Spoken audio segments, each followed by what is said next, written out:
Assalamualaikum warahmatullahi wabarakatuh. Selamat pagi dan salam sejahtera untuk kita semua.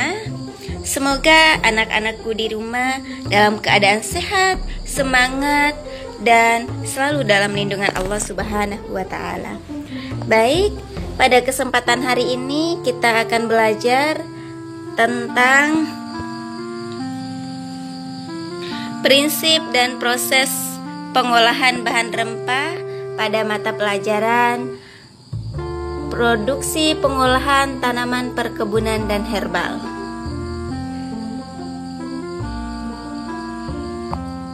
Penanganan pasca panen pada hasil pertanian perlu dilakukan untuk menjaga kualitas bahan yang baik.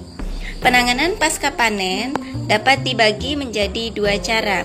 Yang pertama yaitu pengolahan secara primer. Apa itu pengolahan secara primer? Pengolahan secara primer adalah pengolahan bahan baku yang menghasilkan produk setengah jadi dan tidak terjadi perubahan kimia. Contohnya seperti apa? Seperti pada proses pembuatan simplicia, di mana yang terjadi hanya proses pengecilan ukuran, di mana dari berbentuk umbi berubah menjadi bentuk potongan-potongan kecil. Kemudian yang kedua, pengolahan sekunder. Pengolahan sekunder adalah pengolahan bahan baku yang menghasilkan bahan siap konsumsi dan terjadi perubahan fisik dan perubahan kimia. Di mana contohnya adalah seperti pada proses pembuatan mie, proses pembuatan instan, proses pembuatan cookies herbal, proses pembuatan herbal drink. Karena dengan adanya proses pengolahan sehingga terjadi perubahan kimia, terjadi perubahan bentuk, terjadi perubahan lainnya yang menyebabkan produk tersebut dari produk setengah jadi menjadi produk jadi yang siap dikonsumsi.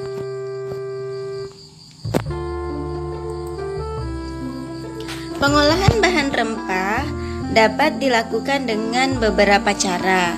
Yang pertama adalah dengan proses pengeringan. Apa itu pengeringan? Pengeringan adalah salah satu metode untuk mengurangi atau menghilangkan kadar air dengan cara menguapkan air menggunakan energi panas. Tujuan dari proses pengeringan ini adalah untuk mengawetkan bahan dan volume bahan menjadi lebih kecil sehingga memudahkan proses distribusi. Selain itu, dengan berkurangnya kadar air, maka masa simpan bahan akan semakin lama. Selanjutnya adalah proses penepungan. Proses penepungan merupakan proses pengolahan bahan rempah yang mereduksi bahan berukuran besar menjadi produk yang berukuran kecil. Penepungan dapat dilakukan menggunakan mesin penggiling, menggunakan blender, menggunakan alat-alat lain yang kemudian dilakukan pengayakan untuk memperoleh ukuran yang seragam. Pada bahan rempah seperti apa saja yang bisa dilakukan penepungan?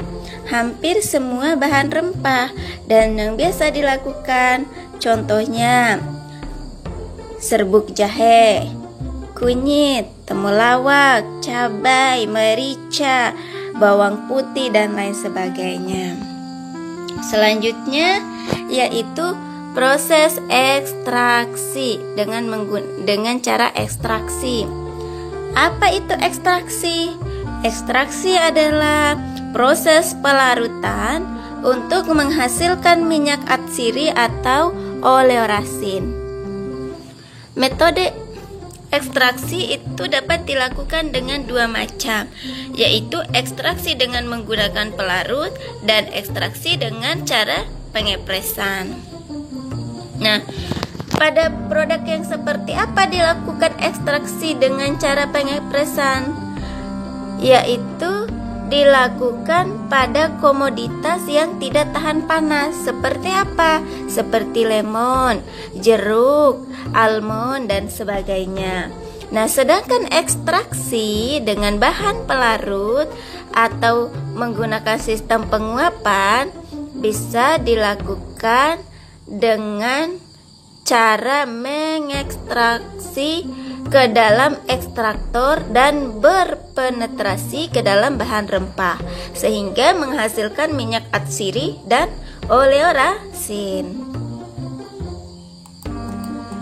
Yang keempat, dengan cara destilasi atau lebih sering disebut dengan penyulingan.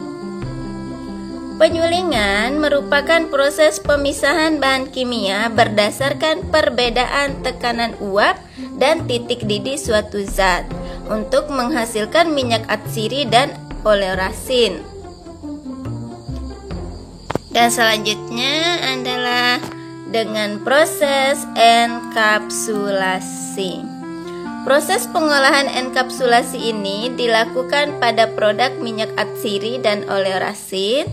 Dalam proses ini masih ada kelemahan pada saat proses penyulingan dan ekstraksi. Pada teknik enkapsulasi, minyak atsiri dan oleorasin ditangkap dalam bentuk polimer membentuk mikrokapsul yang bulat. Nah, adapun metode penyulingan dapat dibagi menjadi 3.